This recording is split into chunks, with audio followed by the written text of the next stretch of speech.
अस्सलाम वालेकुम ख़वातीन व हज़रात, मैं हूँ डॉक्टर अकील जावेद और आपको एजे हेल्थ टीवी में खुश आमदीद।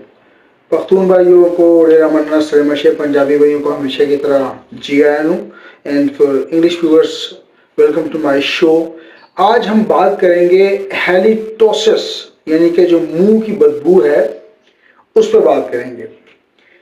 ये मसला दुनिया भर में बहुत ज़्यादा पाया जाता है और अगर इसका सही और बरवक्त इलाज ना किया जाए तो जाहिर है उसकी कॉम्प्लिकेशंस हैं और प्रॉब्लम्स तो हैं। वैसे मुंह की बदबू आपको पता है पेशावराना ज़िंदगी, आपकी प्रोफेशनल लाइफ, आपकी आइली लाइफ को भी मुतासर कर सकती है।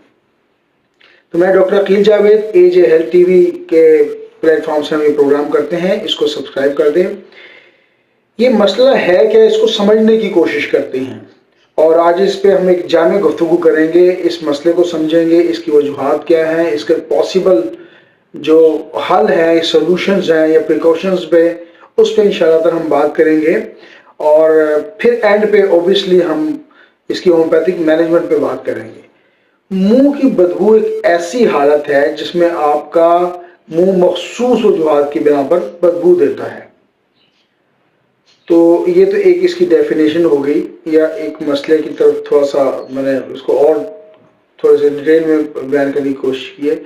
ये मसला एक तरह के बैक्टीरिया की वजह से होता है जो कि मुंह के अंदर जमा हो जाते हैं और इनसे पैदा होने वाली जो गैसेस हैं, बेसिकली वो जो गैसेस हैं जिसको बदबू कहते हैं, उनको मतलब हम बदबू का नाम देते हैं, बेसिकली गैसेस होती हैं।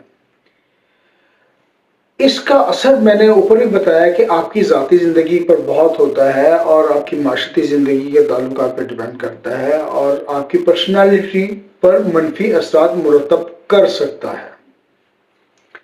तो आइए समझते हैं कि इसकी वजूहात क्या हैं और इससे हम कैसे बच सकते हैं, क्योंकि हर चीज़ की एक वजह होती है बगैर वजह के, और होम्योपैथी में जब कॉज आप आइडेंटिफाई कर लें तो फिर इसका सोल्यूशन बहुत आसान हो जाता है। तो एक पहली वजह तो दांतों की बरवक्त सफाई ना होना। जब हम खाना खाते हैं तो हमें सुबह शाम ब्रश करना चाहिए, बल्कि हर खाने के बाद ब्रश करना चाहिए। हमारे यहाँ उल्टा चलता है, हम खाने से पहले ब्रश कर लेते हैं तो दांतों में कुछ बैक्टीरिया और खाने की बाकियात जमा हो जाती हैं, जो कि जाहिर है बैक्टीरिया बनता है और फिर वो ये बैड ओडर या बदबू का हम इसको नाम देते हैं। तो ये एक मसला हो सकता है। The other reason is the gum disease, यानी कि मसूड़ों की बीमारी भी इसमें एक किरदार अदा करती है और इसको हम पेरियोडोंटल